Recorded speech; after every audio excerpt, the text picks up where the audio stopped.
季節の波に飲まれ溺れそうになる時だって巡り巡る奇跡の息遣いを感じられるのならもう迷いなどないさ空にこだまする明日への鼓動瞬ききらめく星のように光になって道を照らし出すよ宝くこう僕らの未来風が歌い出す明日への鼓動雲のにきらめく虹のように架け橋になり道を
Time to get going.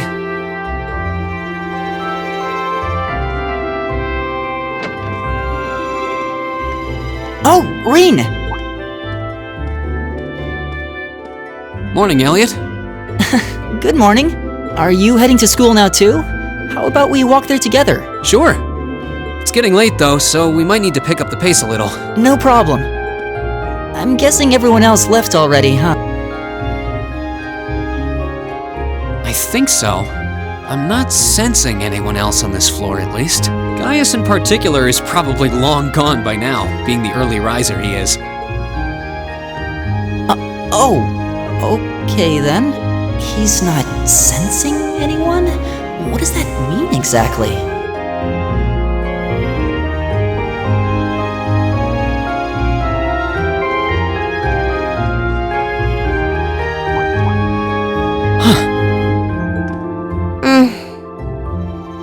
Good morning. Yeah, good morning. Morning! Are you two on your way to school? Yeah. Come on, Emma. We're going to be late. Hey, wait for me, Lisa. We'll see you in class.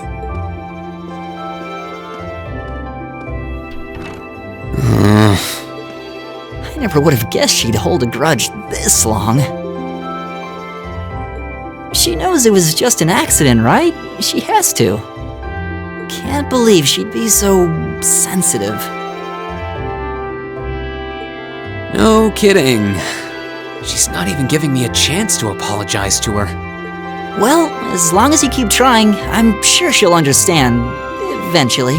Class 7's got enough tension as it is, what with our two, prideful warriors at each other's throats. So I think it would be a load off everyone's mind if you and Elisa could make up at least. I'll certainly do what I can, whatever that may be.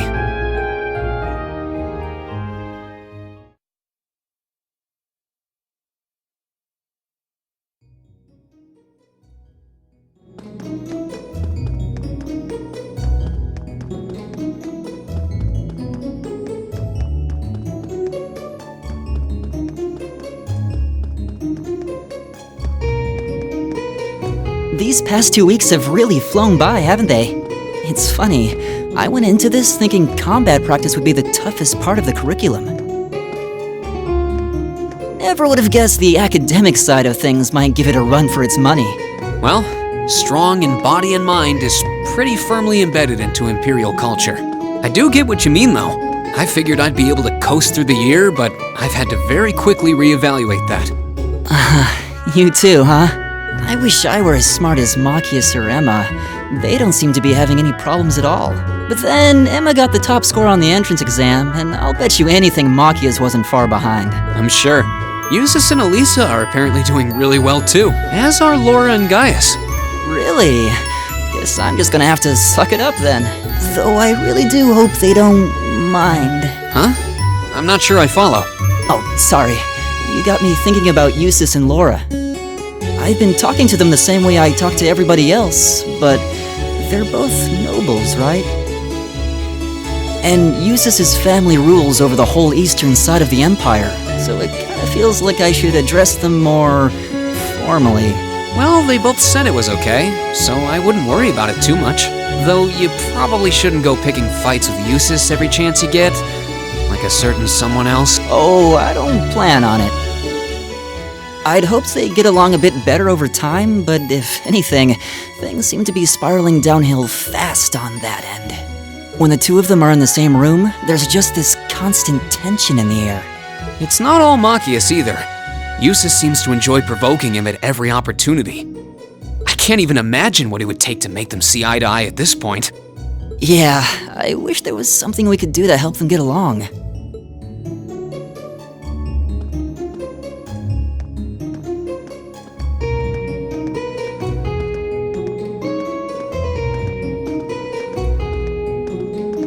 And that's where we'd be if we weren't in Class 7. Dormitory number 2, for all the common folk like us. Yeah, I guess so, huh? I'm still kind of shocked that Class 7 gets to have its own dormitory. Though, to be fair, I think that building was abandoned till this year. Seems like they renovated it just for us. Well, they did a good job. It's got a nice feel to it. I just wish it were a little closer to the academy. Hey, you're in our way. Step aside at once.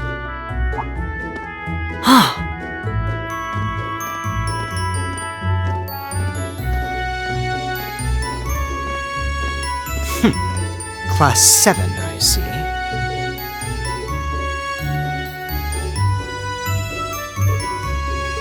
Is something the matter? You're just a ragtag bunch of nobodies, aren't you? Come on, we're leaving. Yes, Patrick! A word of advice. You might be part of a special class, but that doesn't change who you are. Never forget your place.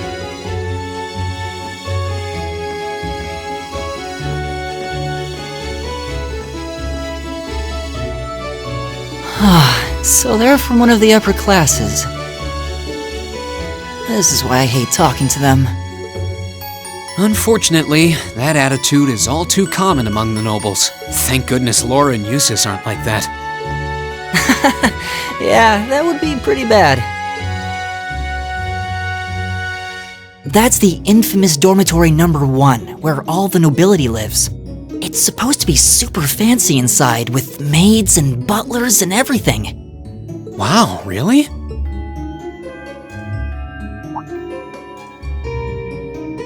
Guess that's our cue to pick up the pace. Yeah, sorry. Oh, hey, have you picked out a club to join yet? Doesn't sound like you have to or anything, but it's probably a good way to meet people. No, I'm still looking. It's hard to decide on one.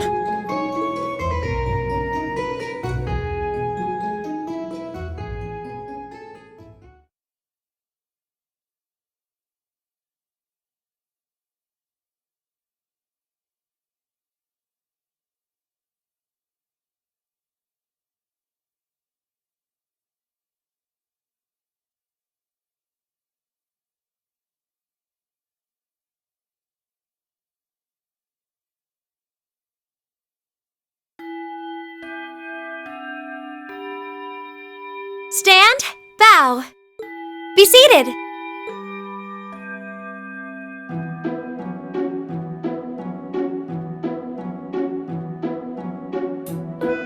As I'm sure you're all well aware, the Erebonian Empire was driven to the brink of collapse roughly 250 years ago.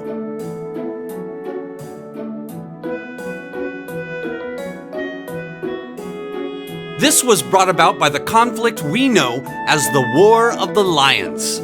A civil war lasting several years, staged over the throne of the late emperor by the most powerful of his potential successors. But of course, I'm not here to tell you that.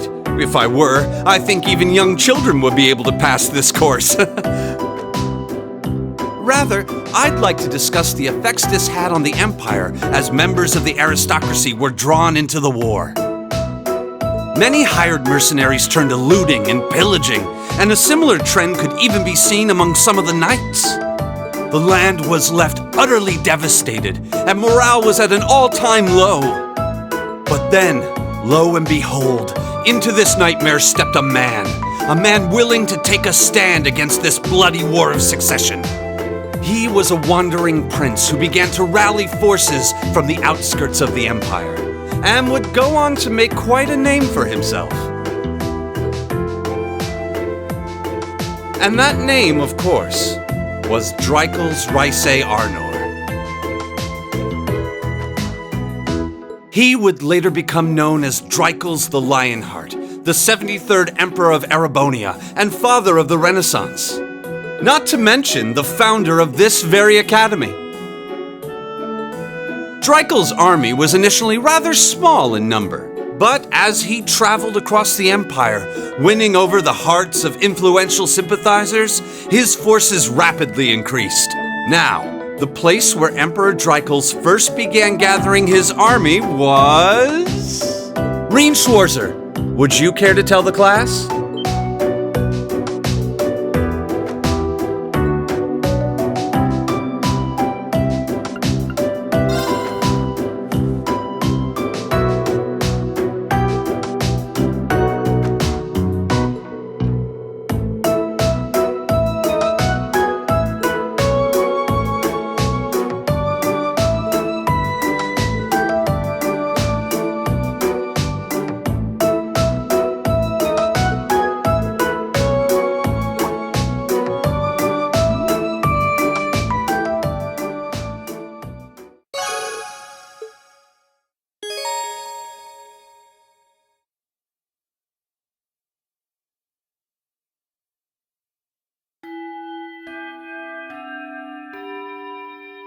Nice work, everyone! You made it through another grueling day of classes. In case you've been living under a rock, please don't forget that tomorrow is your first free day. It's not technically a day off, but there are no classes, so it's up to you what to do with your time. Why, you could go shopping in the capital if you wanted to. Or just do what I do and sleep all day. Sleep is so wonderful. Will the Academy's facilities still be open for our use? Yes, I'd like to be able to use the free study area in the library myself. Of course! This school shuts down for no one, so feel free to patronize any and all facilities as you like. A lot of clubs have meets scheduled for these free days as well, so anyone who's joined one should probably check on that. I see. I'll be certain to do so. Also, before you leave, we should go over what's happening next week. On Wednesday, you all have your practical exam. A practical exam? What does that entail exactly? It's part of your combat training. You'll be graded on your performance, so make sure you're well rested and ready for battle by then. Might be a good idea to do some training on your own time too, just to keep from getting rusty. Interesting. I definitely don't like the sound of that. Oh, and one more thing. After the practical exam is over, I've got another important announcement about a major part of Class 7's curriculum that I haven't mentioned at all yet. What? Here it comes. So, whatever you choose to do on your free day, make it count for something. That concludes today's homeroom. Machias, if you'll do the honors. Yes, instructor. All rise. Bow.